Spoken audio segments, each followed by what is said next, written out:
कृपया वीडियो में न्यू है तो वीडियो को लाइक एंड सब्सक्राइब करे। उग्रश्रवा जी कहते हैं, परीक्षित के पुत्र जन्मेजय अपने भाइयों के साथ कुरुक्षेत्र में दीर्घकाल तक चलने वाले यज्ञ का अनुष्ठान करते थे। उनके 3 भाई थे, श्रुतसेन, उग्रसेन और भीमसेन। वे तीनों उस यज्ञ में बैठे थे। इतने में ही देवताओं की कुतिया सरमा का पुत्र सारमेय वहां आया।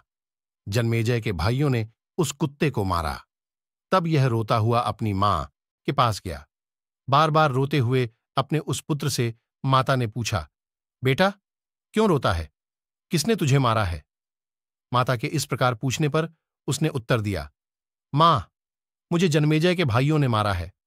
तब माता उससे बोली, बेटा अवश्य ही तूने उनका कोई प्रकट रूप में अपराध किया होगा जिसके कारण उन्होंने तुझे मारा है।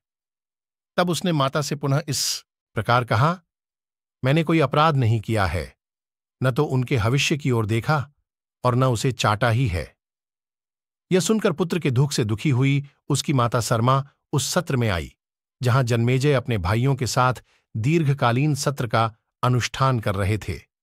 वहां क्रोध में भरी हुई सरमा ने जन्मेजय से कहा, मेरे इस पुत्र ने तुम्हारा कोई अपराध नहीं किया था, न तो इसने भविष्य की ओर देखा और न उसे चाटा ही था। तब तुमने इसे क्यों मारा? किंतु जन्मेजय और उनके भाइयों ने इसका कुछ भी उत्तर नहीं दिया। तब सरमा ने उनसे कहा, मेरा पुत्र निरपराध था, तो भी तुमने इसे मारा है, अतः तुम्हारे ऊपर अकस्मात ऐसा भय उपस्थित होगा जिसकी पहले से कोई संभावना न रही हो। देवताओं की कुतिया। सरमा के इस प्रकार शाप देने पर जन्मेजय को घबराहट हुई और वे बहुत दुखी हो गए। उस सत्र के समाप्त होने पर वे हस्तिनापुर में आए और अपने योग्य पुरोहित के ढूंढने का उद्देश्य यह था कि वह मेरी इस शापरूप पापकृत्या को, जो बल, आयु और प्राण का नाश करने वाली है, शांत कर दे। एक दिन परीक्षित पुत्र जन्मेजय शिकार खेलने के लिए वन में गए। वहां उन्होंने एक आश्रम देखा जो उन्हीं के राज्य के किसी प्रदेश में विद्यमान था। उस आश्रम में श्रुतश्रवा नाम से प्रसिद्ध एक ऋषि रहते थे। उनके पुत्र का नाम था सोमश्रवा। सोमश्रवा सदा तपस्या में ही लगे रहते थे। परीक्षित कुमार जन्मेजय ने महर्षि श्रुतश्रवा के पास जाकर उनके पुत्र सोमश्रवा का पुरोहित पद के लिए वर्ण किया। राजा ने पहले महर्षि को नमस्कार करके कहा, भगवान, आपके ये पुत्र सोमश्रवा मेरे पुरोहित हों। उनके ऐसा कहने पर श्रुतश्रवा ने जन्मेजय को इस प्रकार उत्तर दिया, महाराज जन्मेजय, मेरा यह पुत्र सोमश्रवा सर्पिणी के गर्भ से पैदा हुआ है। यह बड़ा तपस्वी और स्वाध्यायशील है। मेरे तपोबल से इसका भरण पोषण हुआ है। एक समय एक सर्पिणी ने मेरा वीर्यपान कर लिया था, अतः उसके पेट से इसका जन्म हुआ है। यह तुम्हारी संपूर्ण पापकृत्याओं, शापजनित उपद्रवों का निवारण करने में समर्थ है। केवल भगवान शंकर की कृत्या को यह नहीं टाल सकता, किंतु इसका एक गुप्त नियम है। यदि कोई ब्राह्मण इसके पास आकर इससे किसी वस्तु की याचना करेगा तो यह उसे उसकी अभीष्ट वस्तु अवश्य देगा। यदि तुम उदारतापूर्वक इसके इस व्यवहार को सहन कर सको अथवा इसकी इच्छा पूर्ति का उत्साह दिखा सको तो इसे ले जाओ। श्रुतश्रवा के ऐसा कहने पर जन्मेजय ने उत्तर दिया, भगवान, सब कुछ उनकी रुचि के अनुसार ही होगा। फिर वे सोमश्रवा पुरोहित को साथ लेकर और अपने भाइयों से बोले, इन्हें मैंने अपना उपाध्याय पुरोहित बनाया है। ये जो कुछ भी कहें उसे तुम्हें बिना किसी सोच विचार के पालन करना चाहिए। जन्मेजय के ऐसा कहने पर उनके तीनों भाई पुरोहित की प्रत्येक आज्ञा का ठीक ठीक पालन करने लगे। इधर राजा जन्मेजय अपने भाइयों को पूर्वोक्ता आदेश देकर स्वयं तक्षशिला जीतने के लिए चले गए और उस प्रदेश को अपने अधिकार में कर लिया। गुरु की आज्ञा का किस प्रकार पालन करना चाहिए, इस विषय में आगे का प्रसंग कहा जाता है। इन्हीं दिनों आयोद्धौम्य नाम से प्रसिद्ध एक महर्षि थे। उनके 3 शिष्य युवे उपन्यु, आरुणि पांचाल तथा वेद। आरुणि को खेत पर भेजा और कहा, वत्स, जाओ खित्तियों की टूटी हुई मेंढ बांध दो। उपाध्याय के इस प्रकार आदेश देने पर पांचाल देशवासी आरुणि वहां जाकर उस धान की क्यारा की मेंढ बांधने लग गया, परंतु बांध न सका। मेंढ बांधने के प्रयत्न में ही परिश्रम करते करते उसे एक उपाय सूझ गया और वह मन ही मन बोल उठा, अच्छा, ऐसा ही करूं। वह क्यारी की टूटी हुई मेंढ की जगह स्वयं ही लेट गया। उसके लेट जाने पर वहां का बहता हुआ जल रुक गया। फिर कुछ काल के पश्चात उपाध्याय आईदधौम्य ने अपने शिष्यों से पूछा, पांचाल निवासी आरुणि कहाँ? चला गया, शिष्यों ने उत्तर दिया। भगवान, आप ही ने तो उसे यह कहकर भेजा था कि जाओ क्यारी की टूटी हुई मेड़ बांध दो। शिष्यों के ऐसा कहने पर उपाध्याय ने उनसे कहा, तो चलो हम सब लोग वहीं चलें जहां आरुणि गया है। वहां जाकर उपाध्याय ने उसे आने के लिए आवाज दी, पांचाल निवासी आरुणि, कहाँ हो वत्स? यहां आओ। उपाध्याय का यह वचन सुनकर आरुणि पांचाल सहसा उस क्यारी की मेड़ से उठा और उपाध्याय के समीप आकर खड़ा हो गया। फिर उनसे विनयपूर्वक बोला, भगवान, मैं यहां हूं। क्यारी की टूटी हुई मेड़ से निकलते हुए अनिवार्य जल को रोकने के लिए स्वयं ही यहां लेट गया था। इस समय आपकी आवाज सुनते ही सहसा उस मेड़ को विदीर्ण करके आपके पास आ खड़ा हुआ। मैं आपके चरणों में प्रणाम करता हूं। आप आज्ञा दीजिए, मैं कौन सा कार्य करूं? आरुणि के ऐसा करने पर उपाध्याय ने उत्तर दिया, तुम क्यारी के मेड़ को विदीर्ण करके उठे हो, अतः इस उद्दलन कर्म के कारण उद्दालक नाम से ही प्रसिद्ध होगे। ऐसा कहकर उपाध्याय ने आरुणि को अनुगृहित किया। साथ ही यह भी कहा कि तुमने मेरी आज्ञा का पालन किया है, इसलिए तुम कल्याण के भागी होओगे। संपूर्ण वेद और समस्त धर्मशास्त्र तुम्हारी बुद्धि में स्वयं प्रकाशित हो जाएंगे। उपाध्याय के इस प्रकार आशीर्वाद देने पर आरुणि कृतकृत्य हो अपने अभीष्ट देश को चला गया। उन्हीं आयोधधौम्य उपाध्याय का उपमन्यु नामक दूसरा शिष्य था। उसे उपाध्याय ने आदेश दिया, वत्स उपमन्यु, तुम गौं की रक्षा करो। उपाध्याय की आज्ञा से उपमन्यु गौं की रक्षा करने लगा। वह दिन भर गौं की रक्षा में रहकर संध्या के समय गुरुजी के घर पर आता और उनके सामने खड़ा हो नमस्कार करता। उपाध्याय ने देखा उपमन्यु खूब मोटा ताजा हो रहा है, तब उन्होंने पूछा, बेटा उपमन्यु, तुम कैसे जीविका चलाते हो जिससे इतने अधिक हृष्टपुष्ट हो रहे हो? उसने उपाध्याय से कहा, गुरुदेव, मैं भिक्षा से जीवन निर्वाह करता हूं। यह सुनकर उपाध्याय उपमन्यु से बोले, मुझे अर्पण किए बिना तुम्हें भिक्षा का अन्न अपने उपयोग में नहीं लाना चाहिए। उपमन्यु ने बहुत अच्छा कहकर उनकी आज्ञा स्वीकार कर ली। अब वह भिक्षा लाकर उपाध्याय को अर्पण करने लगा। उपाध्याय उपमन्यु से सारी भिक्षा ले लेते थे। उपमन्यु तथास्तु कहकर पुनः पूर्ववत गौओं की रक्षा करता रहा। वह दिन भर गौओं की रक्षा में रहता और संध्या के समय पुनः गुरु के घर पर आकर गुरु के सामने खड़ा हो नमस्कार करता था। उस दशा में भी उपमन्यु को पूर्ववत हृष्टपुष्ट ही देखकर उपाध्याय ने पूछा, बेटा उपमन्यु, तुम्हारी सारी भिक्षा तो मैं ले लेता हूं, फिर तुम इस समय कैसे जीवन निर्वाह करते हो? उपाध्याय के ऐसा कहने पर उपमन्यु ने उन्हें उत्तर दिया, भगवान, पहले की लाई हुई भिक्षा आपको अर्पित करके अपने लिए दूसरी भिक्षा लाता हूं और उसी से अपनी जीविका चलाता हूं। यह सुनकर उपाध्याय ने कहा, यह न्याययुक्त एवं श्रेष्ठ वृत्ति नहीं है। तुम ऐसा करके दूसरे भिक्षाजीवी लोगों की जीविका में बाधा डालते हो, अतः तुम लोभी हो, तुम्हें दोबारा भिक्षा नहीं लानी चाहिए। उसने तथास्तु कहकर गुरु की आज्ञा मान ली और पूर्ववत गौओं की रक्षा करने लगा। एक दिन गायें चराकर वह फिर सायंकाल को उपाध्याय के घर आया और उनके सामने खड़े होकर उसने नमस्कार किया। उपाध्याय ने उसे फिर भी मोटा ताजा ही देखकर पूछ, बेटा उपमन्यु, मैं तुम्हारी सारी भिक्षा ले लेता हूं और अब तुम दोबारा भिक्षा भी नहीं मांगते, फिर भी बहुत मोटे हो, आजकल कैसे खाना पीना चलाते हो?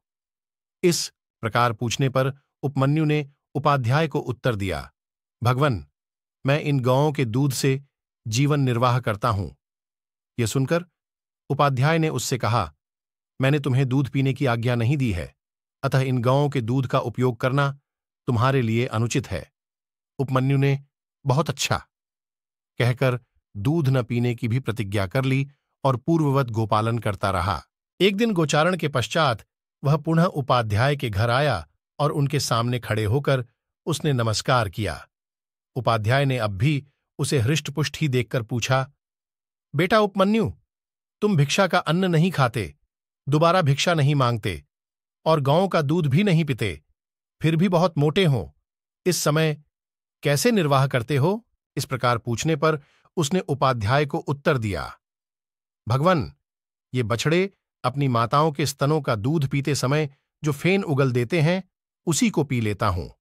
ये सुनकर उपाध्याय ने कहा, ये बछड़े उत्तम गुणों से युक्त हैं, अतः तुम पर दया करके बहुत सा फेन उगल देते होंगे, इसलिए तुम फेन पीकर तो इन सभी बछड़ों की जीविका में बाधा उपस्थित करते हो, अतः आज से फेन भी न पिया करो। उपमन्यु ने बहुत अच्छा कहकर उसे न पीने की प्रतिज्ञा कर ली और पूर्ववत गौओं की रक्षा करने लगा। इस प्रकार मना करने पर उपमन्यु न तो भिक्षा का अन्न खाता, न दोबारा भिक्षा लाता, न गौओं का दूध पीता और न बछड़ों के फेन को ही उपयोग में लाता था। अब वह भूखा रहने लगा। एक दिन वन में भूख से पीड़ित होकर उसने आक के पत्ते चबा लिए। आक के पत्ते खारे, तीखे, कड़वे और रूखे होते हैं। उनका परिणाम तीक्ष्ण होता है। पाचन काल में वे पेट के अंदर आग की ज्वाला सी उठा देते हैं। अतः उनको खाने से उपमन्यु की आंखों की ज्योति नष्ट हो गई। वह अंधा हो गया। अंधा होने पर भी वह इधर उधर घूमता रहा, अतः कुएं में गिर पड़ा। तदनंतर जब सूर्यदेव अस्ताचल की चोटी पर पहुंच गए, तब भी उपमन्यु गुरु के घर पर नहीं आया, तो उपाध्याय ने शिष्यों से पूछा, उपमन्यु क्यों नहीं आया? वे बोले, वह तो गाय चराने के लिए वन में गया था। तब उपाध्याय ने कहा, मैंने उपमन्यु की जीविका के सभी मार्ग बंद कर दिए हैं, अतः निश्चय ही वह रूठ गया है। इसीलिए इतनी देर हो जाने पर भी वह नहीं आया, अतः हमें चलकर उसे खोजना चाहिए। ऐसा कहकर शिष्यों के साथ वन में जाकर उपाध्याय ने उसे बुलाने के लिए आवाज दी, ओ उपमन्यु, कहाँ हो बेटा? चले आओ। उसने उपाध्याय की बात सुनकर उच्च स्वर में उत्तर दिया, गुरुजी, मैं कुएं में गिर पड़ा हूं। तब उपाध्याय ने उससे पूछा, वत्स, तुम कुएं में कैसे गिर गए? उसने उपाध्याय को उत्तर दिया, भगवन, मैं आंख के पत्ते खाकर अंधा हो गया हूं, इसीलिए कुएं में गिर गया। तब उपाध्याय ने कहा, वत्स, दोनों अश्विनी कुमार देवताओं के वैद्य हैं, तुम उन्हीं की स्तुति करो, वे तुम्हारी आंखें ठीक कर देंगे।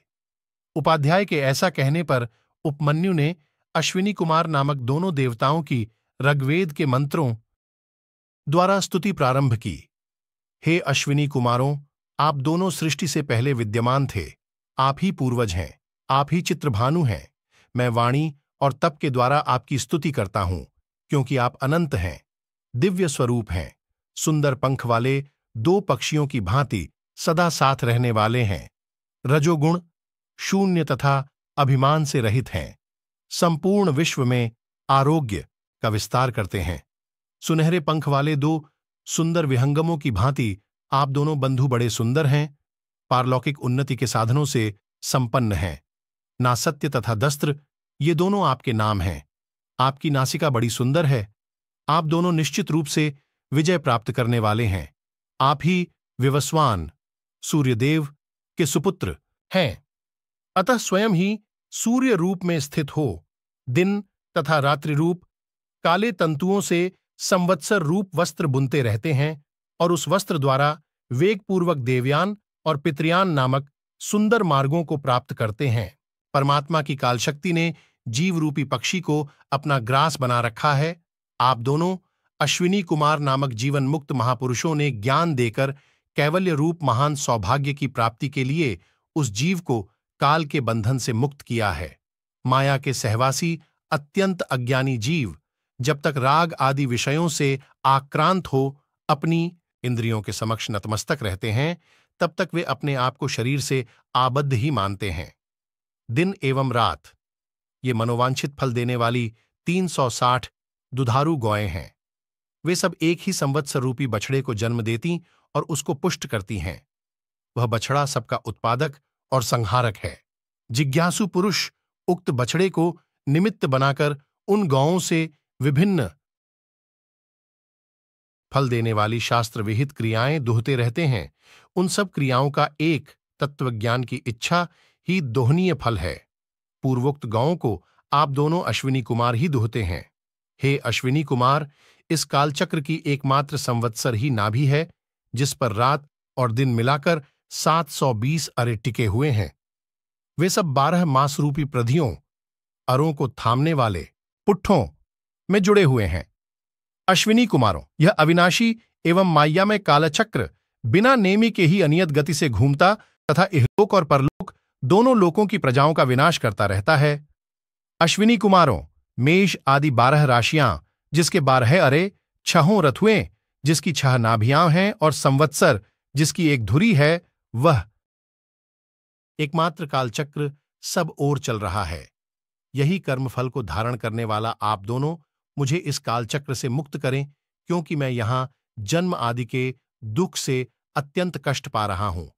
हे अश्विनी कुमारों, आप दोनों में सदाचार बाहुल्य है। आप अपने सुयश से चंद्रमा, अमृत तथा जल की उज्ज्वलता को भी तिरस्कृत कर देते हैं। इस समय मेरु पर्वत को छोड़कर आप पृथ्वी पर सानंद विचर रहे हैं। आनंद और बल की वर्षा करने के लिए ही आप दोनों भाई दिन में प्रस्थान करते हैं। हे अश्विनी कुमारों, आप दोनों ही सृष्टि के प्रारंभ काल में पूर्वादि 10 दिशाओं को प्रकट करके उनका ज्ञान कराते हैं।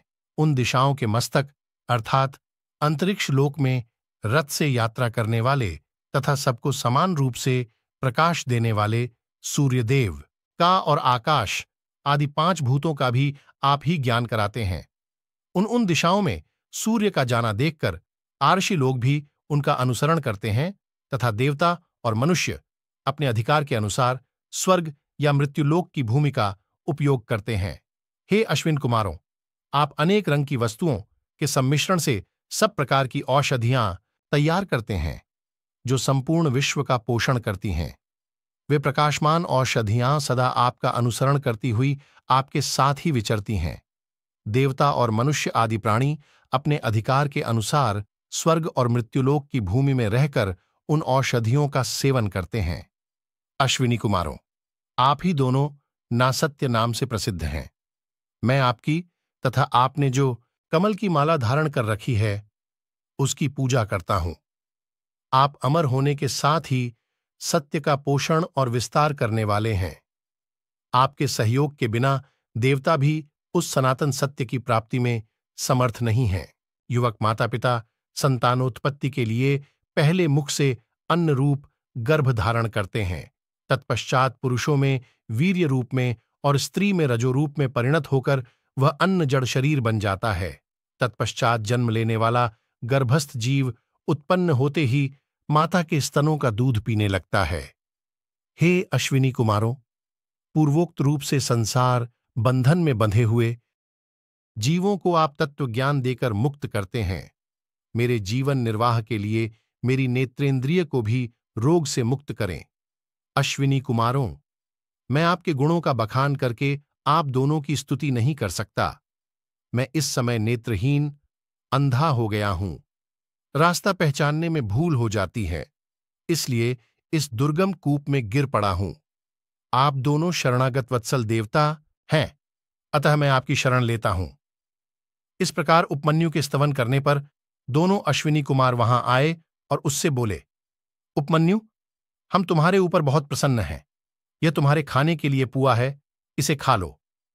उनके ऐसा कहने पर उपमन्यु बोला, भगवन, आपने ठीक कहा है, तथापि मैं गुरु जी को निवेदन किए बिना इस पुए को अपने उपयोग में नहीं ला सकता। तब दोनों अश्विनी कुमार बोले, वत्स, पहले तुम्हारे उपाध्याय ने भी हमारी इसी प्रकार स्तुति की थी। उस समय हमने उन्हें जो पुआ दिया था उसे उन्होंने अपने गुरुजी को निवेदन किए बिना ही काम में ले लिया था। तुम्हारे उपाध्याय ने जैसा किया है वैसा ही तुम भी करो। उनके ऐसा कहने पर उपमन्यु ने उत्तर दिया, इसके लिए तो आप दोनों अश्विनी कुमारों की मैं बड़ी अनुनय विनय करता हूं।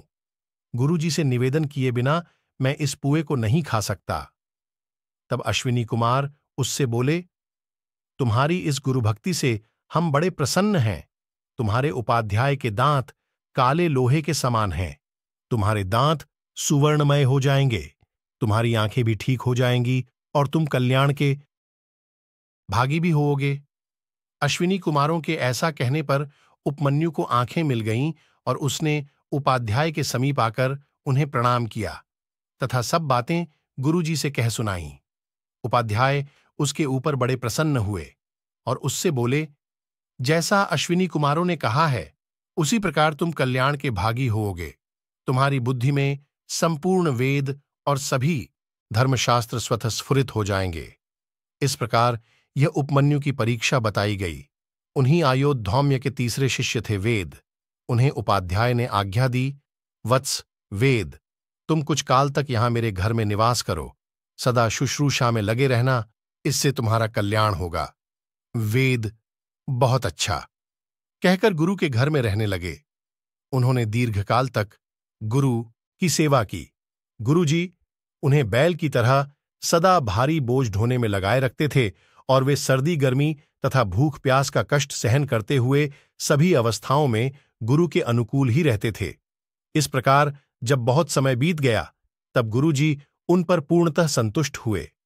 गुरु के संतोष से वेद ने श्रेय तथा सर्वज्ञता प्राप्त कर ली। इस प्रकार यह वेद की परीक्षा का वृत्तांत कहा गया।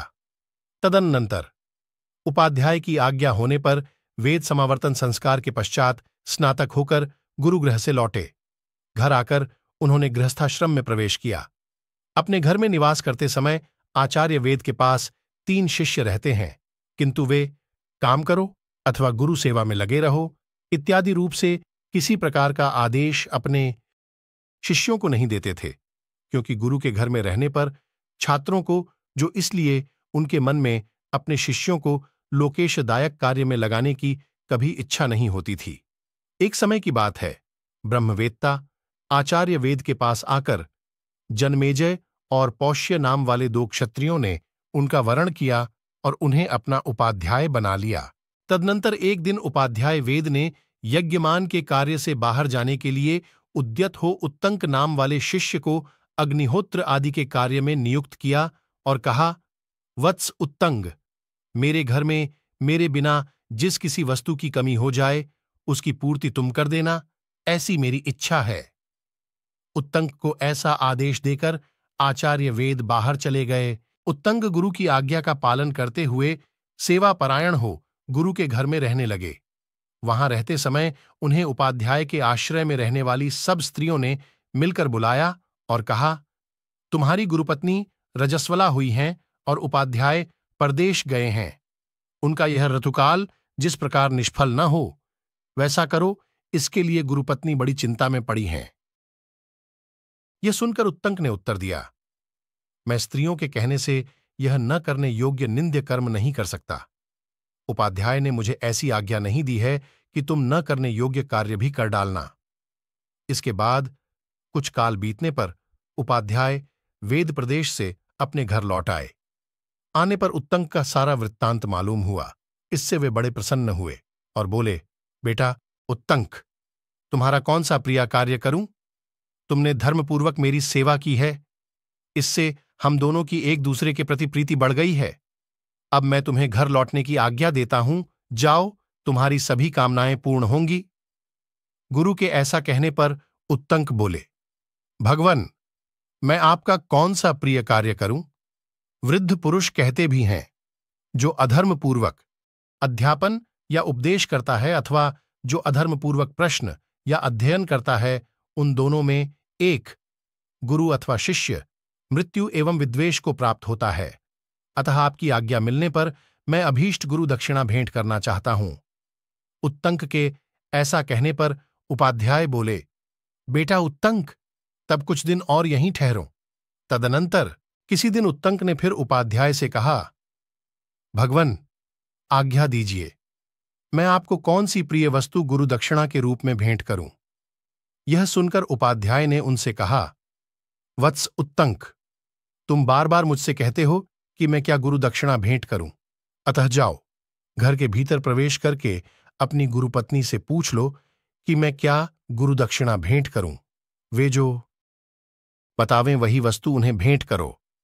उपाध्याय के ऐसा कहने पर उत्तंक ने गुरुपत्नी में पूछा, देवी, उपाध्याय ने मुझे घर जाने की आज्ञा दी है, अतः मैं आपको कोई अभीष्ट वस्तु गुरु दक्षिणा के रूप में भेंट करके गुरु के आरण से उन्नण होकर जाना चाहता हूं। अतः आप आज्ञा दें, मैं गुरु दक्षिणा के रूप में कौन सी वस्तु ला दूं? उत्तंक के ऐसा कहने पर गुरुपत्नी उनसे बोलीं, वत्स, तुम राजा पौष्य के यहां उनकी क्षत्राणी पत्नी ने जो दोनों कुंडल पहन रखे हैं, उन्हें मांग लाने के लिए जाओ और उन कुंडलों को शीघ्र ले आओ। आज के चौथे दिन पुण्यक व्रत होने वाला है। मैं उस दिन कानों में उन कुंडलों को पहनकर सुशोभित हो ब्राह्मणों को भोजन परोसना चाहती हूं। अतः तुम मेरा यह मनोरथ पूर्ण करो, तुम्हारा कल्याण होगा, अन्यथा कल्याण की प्राप्ति कैसे संभव है? गुरुपत्नी के ऐसा कहने पर उत्तंक वहां से चल दिए। मार्ग में जाते समय उन्होंने एक बहुत बड़े बैल को और उस पर चढ़े हुए एक विशालकाय पुरुषों को भी देखा। उस पुरुष ने उत्तंक से कहा, उत्तंक, तुम इस बैल का गोबर खा लो। किंतु उसके ऐसा कहने पर भी उत्तंक को वह गोबर खाने की इच्छा नहीं हुई। तब वह पुरुष फिर उनसे बोला, उत्तंक, खा लो, विचार न करो, तुम्हारे उपाध्याय ने भी पहले इसे खाया था। उसके पुनः ऐसा कहने पर उत्तंक ने बहुत अच्छा कहकर उसकी बात मान ली और उस बैल के गोबर तथा मूत्र को खा पी कर उतावली के कारण खड़े खड़े ही आचमन किया। फिर वे चल दिए। जहां वे क्षत्रिय राजा पौष्य रहते थे, वहां पहुंचकर उत्तंक ने देखा वे आसन पर बैठे हुए हैं। तब उत्तंक ने उनके समीप जाकर आशीर्वाद से उन्हें प्रसन्न करते हुए कहा, राजन, मैं याचक होकर आपके पास आया हूं। राजा ने उन्हें प्रणाम करके कहा, भगवन, मैं आपका सेवक पौष्य हूं, कहिए किस आज्ञा का पालन करूं? उत्तंक ने पौष्य से कहा, राजन, गुरुदक्षिणा के निमित्त 2 कुंडलों के लिए आपके यहां आया हूं। आपकी क्षत्राणी ने जिन्हें पहन रखा है, उन्हीं दोनों कुंडलों को आप मुझे दे दें। यह आपके योग्य कार्य है। यह सुनकर पौष्य ने उत्तंक से कहा, ब्राह्मण, आप अंतःपुर में जाकर क्षत्राणी से वे कुंडल मांग लें। किंतु वहां उन्हें क्षत्राणी नहीं दिखाई दी। तब वे पुनः राजा पौष्य के पास आकर बोले, राजन, आप मुझे संतुष्ट करने के लिए झूठी बात कहकर मेरे साथ छल करें, यह आपको शोभा नहीं देता है। आपके अंतःपुर में क्षत्राणी नहीं है, क्योंकि वहां वे मुझे नहीं दिखाई देती हैं। उत्तंक के ऐसा कहने पर पौष्य ने एक क्षण तक विचार करके उन्हें उत्तर दिया, निश्चय ही आप झूठे मुंह हैं। स्मरण तो कीजिए, क्योंकि मेरे क्षत्राणी पतिव्रता होने के कारण उच्चिष्ट अपवित्र मनुष्य के द्वारा नहीं देखी जा सकती हैं। आप उच्चिष्ट होने के कारण अपवित्र हैं, इसलिए वे आपकी दृष्टि में नहीं आ रही हैं। उनके ऐसा कहने पर उत्तंक ने स्मरण करके कहा, हां, अवश्य ही मुझमें अशुद्धि रह गई है। यहां की यात्रा करते समय मैंने खड़े होकर चलते चलते आचमन किया है। तब पौष्य ने उनसे कहा, ब्राह्मण, यहीं आपके द्वारा विधि का उल्लंघन हुआ है। खड़े होकर और शीघ्रतापूर्वक चलते चलते किया हुआ आचमन नहीं के बराबर है।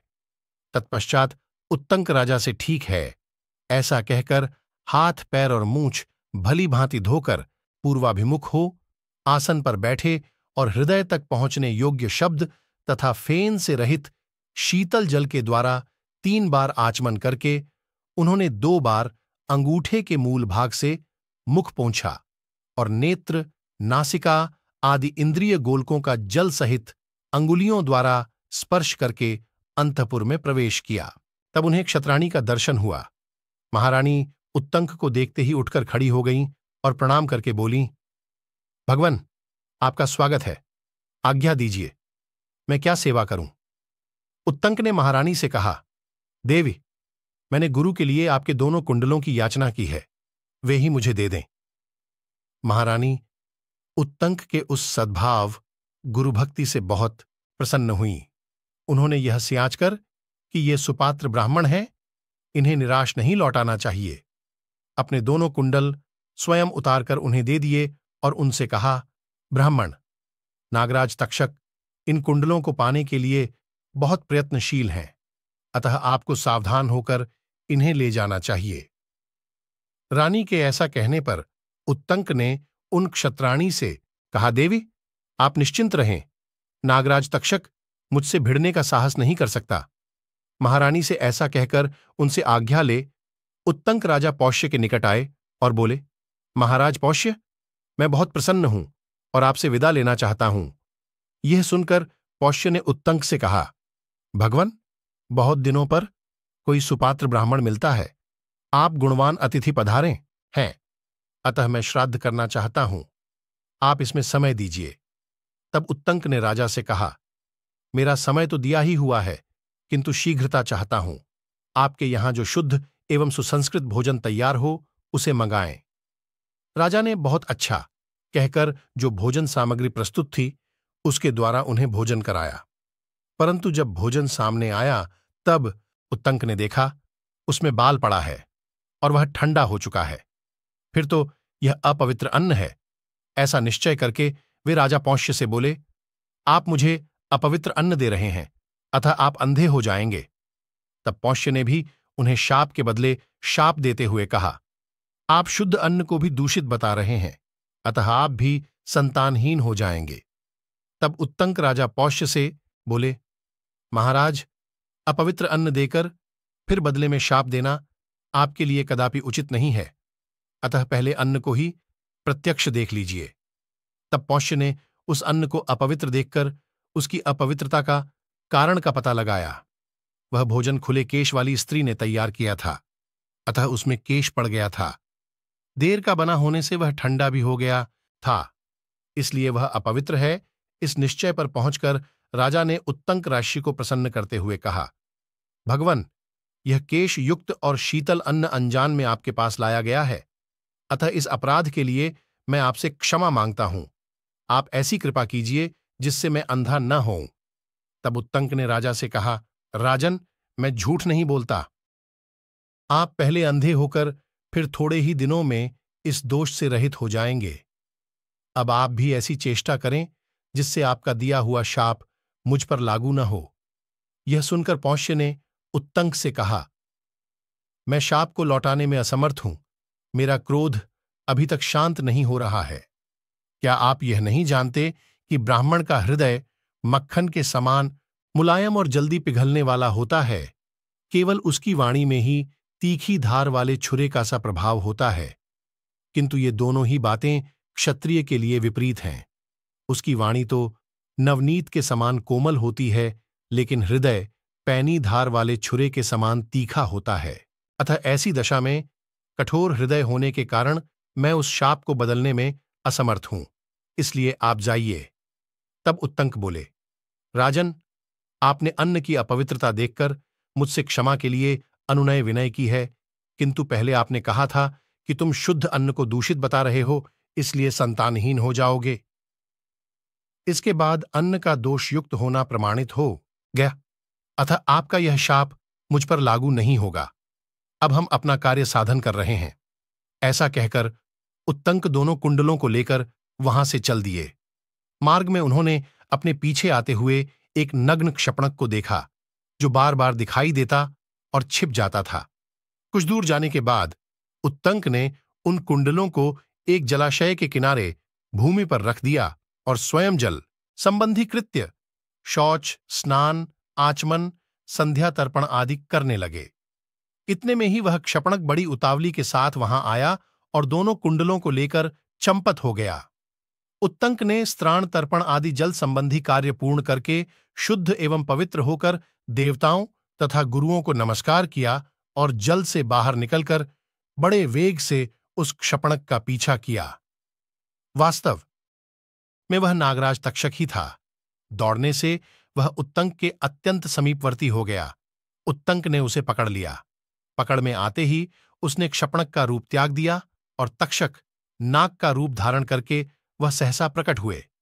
पृथ्वी के एक बहुत बड़े विवर में घुस गया। बिल में प्रवेश करके वह नागलोक में अपने घर चला गया। तदनंतर उस क्षत्राणी की बात का स्मरण करके उत्तंक ने नागलोक तक उस तक्षक का पीछा किया। पहले तो उन्होंने उस विवर को अपने डंडे की लकड़ी से खोदना आरंभ किया, किंतु इसमें उन्हें सफलता न मिली। उस समय इंद्र ने उन्हें क्लेश उठाते देखा तो उनकी सहायता के लिए अपना वज्र भेज दिया। उन्होंने वज्र से कहा, जाओ, इस ब्राह्मण की सहायता करो। तब वज्र ने डंडे की लकड़ी में प्रवेश करके उस बिल को विदीर्ण कर दिया। इससे पाताल लोक में जाने के लिए मार्ग बन गया।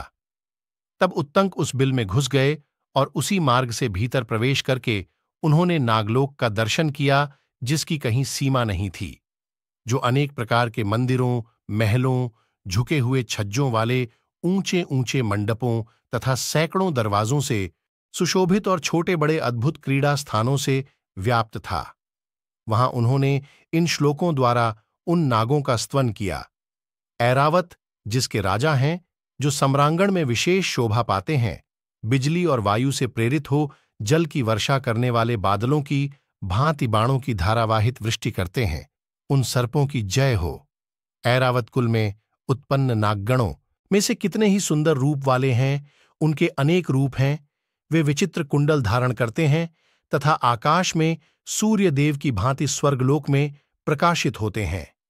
गंगा जी के उत्तर तट पर बहुत से नागों के घर हैं।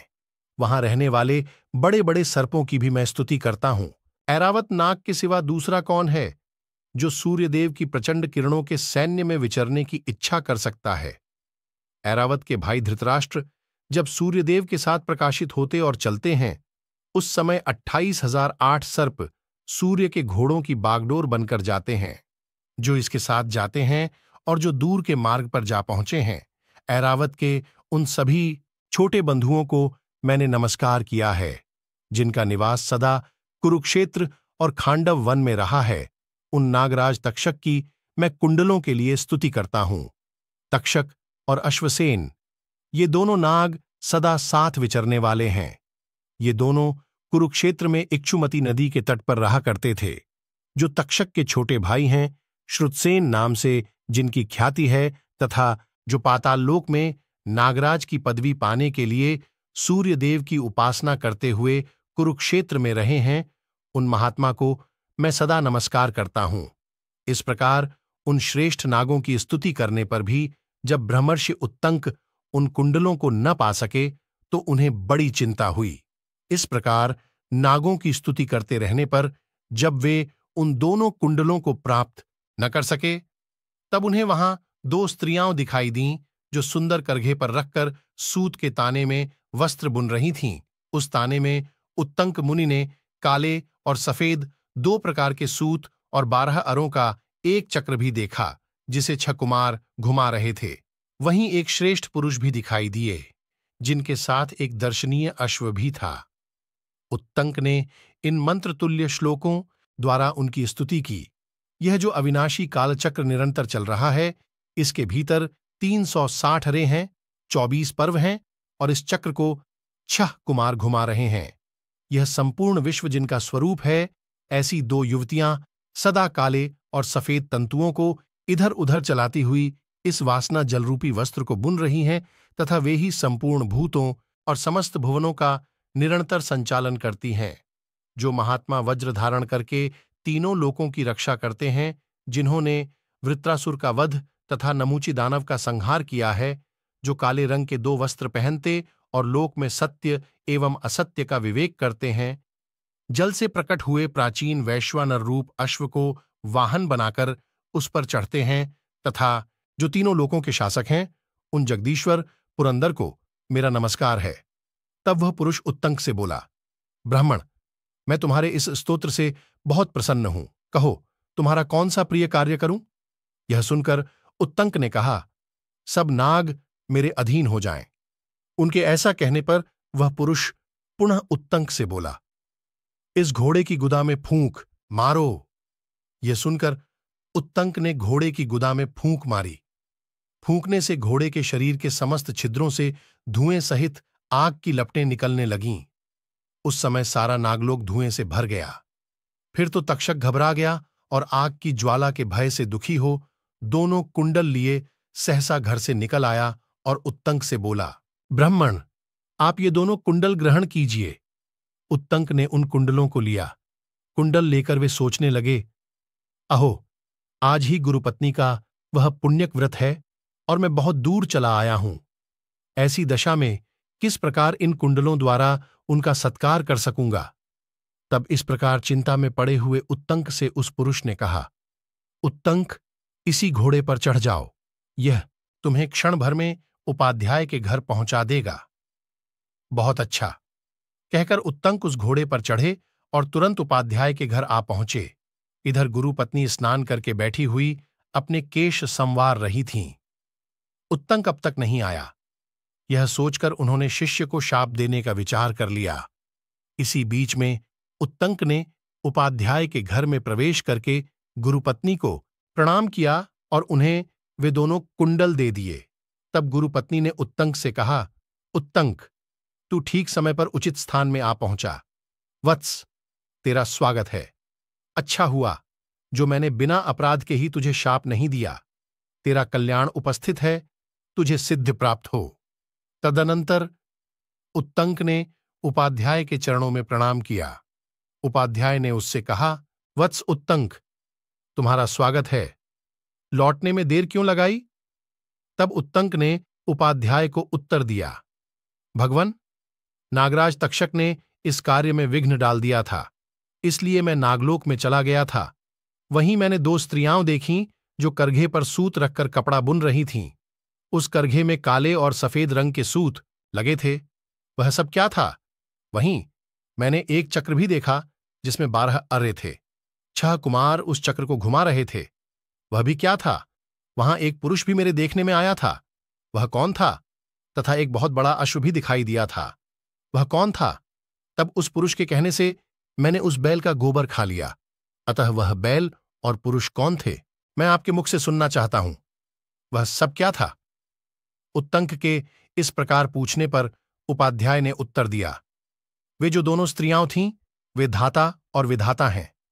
जो काले और सफेद तंतु थे वे रात और दिन हैं। 12 अरों से युक्त चक्र को जो 6 कुमार घुमा रहे थे वे 6 ऋतुएं हैं। 12 महीने ही 12 अरे हैं। संवत्सर हो वह चक्र है। जो पुरुष था वह पर्जन्य इंद्र है। जो अश्व था वह अग्नि है। इधर से जाते समय मार्ग में तुमने जिस बैल को देखा था वह नागराज ऐरावत है, और जो उस पर चढ़ा हुआ पुरुष था वह इंद्र है। तुमने बैल के जिस गोबर को खाया है वह अमृत था, इसीलिए तुम नागलोक में जाकर भी मरे नहीं। वे भगवान इंद्र मेरे सखा हैं। तुम पर कृपा करके ही उन्होंने यह अनुग्रह किया है। यही कारण है कि तुम दोनों कुंडल लेकर फिर यहां लौट आए हो। अतः सौम्य, अब तुम जाओ, मैं तुम्हें जाने की आज्ञा देता हूं। तुम कल्याण के भागी होोगे। उपाध्याय की आज्ञा पाकर उत्तंक तक्षक के प्रति कुपित हो उससे बदला लेने की इच्छा से हस्तिनापुर की ओर चल दिए। हस्तिनापुर में शीघ्र पहुंचकर विप्रवर उत्तंक राजा जनमेजय से मिले। जनमेजय पहले तक्षशिला गए थे। वे वहां जाकर पूर्ण विजय पा चुके थे। उत्तंक ने मंत्रियों से घिरे हुए उत्तम विजय से संपन्न राजा जनमेजय को देखकर पहले उन्हें न्यायपूर्वक जय संबंधी आशीर्वाद दिया। तत्पश्चात उचित समय पर उपयुक्त शब्दों से विभूषित वाणी द्वारा उनसे इस प्रकार कहा, नेरिपश्रेष्ठ, जहां तुम्हारे लिए करने योग्य दूसरा कार्य उपस्थित हो वहां अज्ञानवश तुम कोई और ही कार्य कर रहे हो। उग्र श्रवाजी कहते हैं, विप्रवर उत्तंक के ऐसा कहने पर राजा जनमेजय ने उन द्विजश्रेष्ठ का विधिपूर्वक पूजन किया और इस प्रकार कहा। जनमेजय बोले, ब्राह्मण, मैं इन प्रजाओं की रक्षा द्वारा अपने क्षत्रिय धर्म का पालन करता हूं। बताइए, आज मेरे करने योग्य कौन से कार्य उपस्थित हैं जिसके कारण आप यहां पधारे हैं। उग्र श्रवाजी कहते हैं, राजाओं में श्रेष्ठ जनमेजय के इस प्रकार कहने पर पुण्यात्माओं में अग्रगण्य विप्रवर उत्तंक ने उन उदार हृदय वाले नरेश से कहा, महाराज, वह कार्य मेरा नहीं आपका ही है, आप उसे अवश्य कीजिए। इतना कहकर उत्तंक फिर बोले, भूपाल शिरोमणे, नागराज तक्षक ने आपके पिता की हत्या की है, अतः आप उस दुरात्मा सर्प से उसका बदला लीजिए। मैं समझता हूं शत्रुनाशन कार्य की सिद्धि के लिए जो सर्प यज्ञ रूप कर्मशास्त्र में देखा गया है उसके अनुष्ठान का यह उचित अवसर प्राप्त हुआ है। अतः राजन, अपने महात्मा पिता की मृत्यु का बदला आप अवश्य लें। यद्यपि आपके पिता महाराज परीक्षित ने कोई अपराध नहीं किया था, तो भी उस दुष्टात्मा सर्प ने उन्हें डंस लिया और वे वज्र के मारे हुए वृक्ष की भांति तुरंत ही गिरकर काल के गाल में चले गए। सर्पों में अधर्मी तक्षक अपने बल के घमंड से उन्मत्त रहता है। उस पापी ने यह बड़ा भारी अनुचित कर्म किया। वे महाराज परीक्षित राजर्षियों के वंश की रक्षा करने वाले और देवताओं के समान तेजस्वी थे। कश्यप नामक एक ब्राह्मण आपके पिता की रक्षा करने के लिए उसके पास आना चाहते थे, किंतु उस पापाचारी ने उन्हें लौटा दिया। अतः महाराज, आप सर्पयज्ञ का अनुष्ठान करके उसकी प्रज्वलित अग्नि में उस पापी को होम दीजिए और जल्दी से जल्दी यह कार्य कर डालिए। ऐसा करके आप अपने पिता की मृत्यु का बदला चुका सकेंगे एवं मेरा भी अत्यंत प्रिय कार्य संपन्न हो जाएगा। समूची पृथ्वी का पालन करने वाले नरेश, तक्षक बड़ा दुरात्मा है। पाप रहित महाराज, मैं गुरुजी के लिए एक कार्य करने जा रहा था जिसमें उस दुष्ट ने बहुत बड़ा विघ्न डाल दिया था। उग्रश्रवा जी कहते हैं, महर्षियों, यह समाचार सुनकर राजा जन्मेजय तक्षक पर कुपित हो उठे। उत्तंक के वाक्य ने उनकी क्रोधाग्नि में घी का काम किया। जैसे घी की आहुति पड़ने से अग्नि प्रज्वलित हो उठती है, उसी प्रकार वे क्रोध से अत्यंत कुपित हो गए। उस समय राजा जन्मेजय ने अत्यंत दुखी होकर उत्तंक के निकट ही मंत्रियों से पिता के स्वर्गगमन का समाचार पूछा। उत्तंक के मुख से जिस समय उन्होंने पिता के मरने की बात सुनी, उसी समय वे महाराज दुख और शोक में डूब गए। महाभारत की ऐसी कई रोचक कहानियां हैं जो हम आपको बताते रहेंगे। हमसे जुड़े रहने के लिए हमारे चैनल को सब्सक्राइब कीजिए। आपका बहुत बहुत धन्यवाद।